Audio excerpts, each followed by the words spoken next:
The game! I am the game! Ah! Yeah, I borrowed this DVD off my friend. The Triple H King of Kings 2-disc DVD. Look at this packaging. This is like the Perspex outlay. And then I guess that's what Triple H looks like underneath. Just a skeleton with loads of crowns and stuff.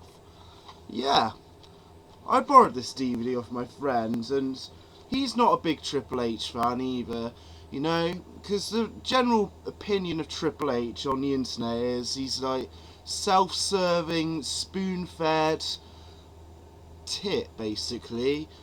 And while that could be true for some points, I do still think that Triple H has had a lot of talent in his day, and he can still have the ability to put on a good match when he wants to. Obviously, his problem has been putting a lot of people over and stuff. But as far as this DVD goes, there's some interesting matches and some interesting tidbits with him talking in between. I'm going to run down this. It's quite cool packaging. No, got the usual pictures and all that there. 2 discs. Let's see. Well, it starts off with how he started. Talks a little bit about him in WCW and Killer Kowalski. It has a match of him against a jobber. No, yeah, just the usual kind of introducing match against a jobber for those times in 1995. And then he talks about Mark Miro and Mr. Perfect, and he's begrudgingly said how he learned a lot from Mark Miro, and they had their match for the Intercontinental Championship, which was his first title in the WWF in 1996. And it was quite a good match, really, not too bad. Then it talks about meeting China and stuff. I don't think he really gave too much about that away. He didn't necessarily say that he like actually went out with China. It was more like, oh, we saw this woman and like just thought she's a massive presence, and Vince was like, oh, how could a woman be a bodyguard and that, and you're just saying how it could work. And it goes into his King of the Ring victory against Mankind, which was quite a good match, kind of slow for the first 10 minutes but then picked up. And then he goes through his transformation with DX and stuff, and then quite a good WrestleMania match against Owen Hart, which I do remember quite vividly from WrestleMania 14. Then it talks about elevating his game, like taking it to the next level and stuff. And it has his world title victory against Mankind in 1999, which was an okay-ish match, not too bad. And he talks about how he got there and had his match with Stone Cold at No Mercy of that year, and that was not a bad match either, kind of hardcore match.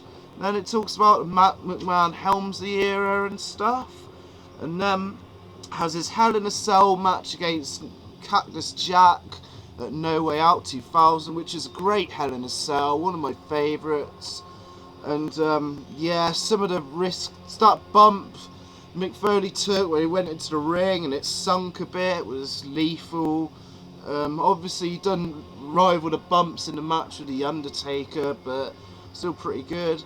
Then it talked about his injury and return, and in this bit it actually mentioned Chris Benoit and showed him on film with Jericho.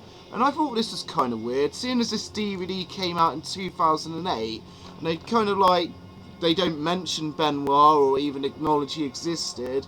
I just found this kind of weird, that's all, that this would be allowed and Triple H would be allowed to mention it. And then it had his involvement in the Royal Rumble match of that year of 2002. Very entertaining stuff. Then it goes on to DVD 2, and pretty much for most of this is, oh, I like to work with my buddies and get the best matches out of my buddies.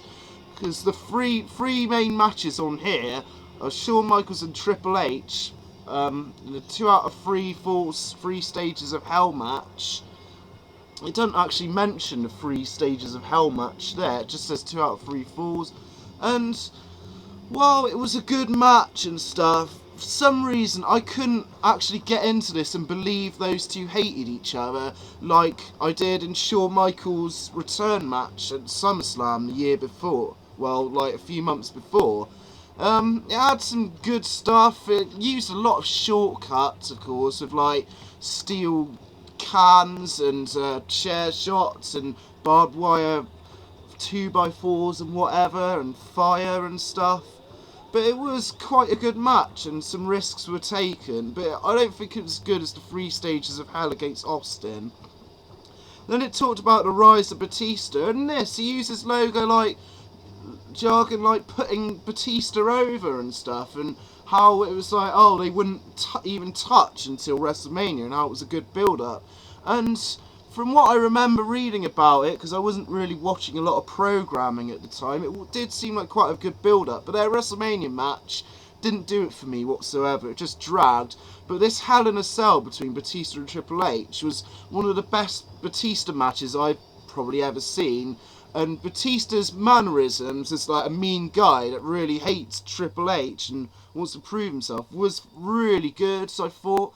And there was some good stuff in it. A lot of blood and stuff.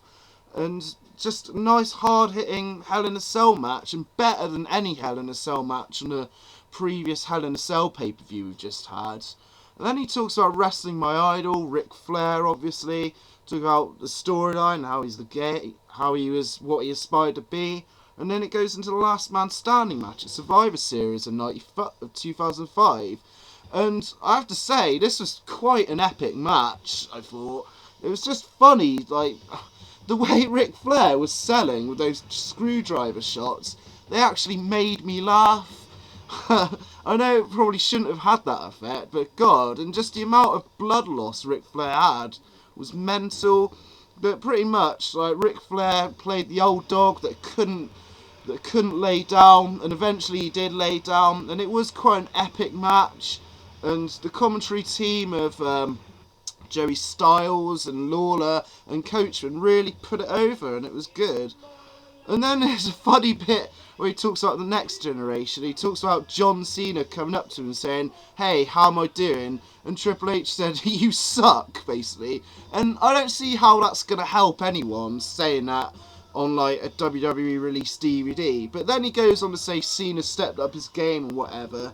But I just thought that was very funny. And he talks about Edge as well. And it has their triple threat match at Backlash 2006.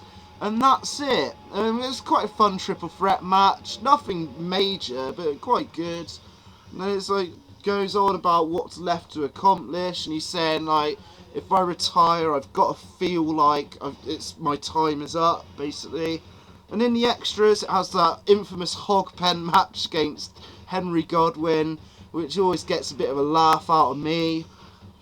And, yeah, it was a horrible match. Really bad, but yeah. And it has his first professional match in some gym somewhere as Terror Rising. And it has his commentary with Jim Ross and the man himself, Triple H. But yeah, I'd say like this DVD is definitely worth.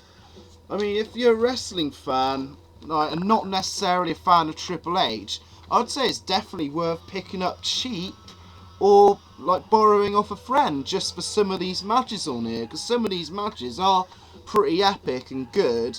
But if you can't stand the sight of Triple H, like I know many people can, and sometimes I myself can't deal with him, just stay away from it. But yeah, overall not a bad DVD. However, I don't believe that this is like the main kind of biopic on Triple H. I think there's probably going to be one to come within the future that's a free disc and stuff. I would have liked to see this Iron Man match with The Rock on here, for instance, and matches of Undertaker and Kurt Angle or whatever. But yeah, overall some good stuff on here. Even if you're not a fan of Triple H, some of it's worth seeing. Let me know what you think if you've got this or have seen some of the matches on here. Cheers.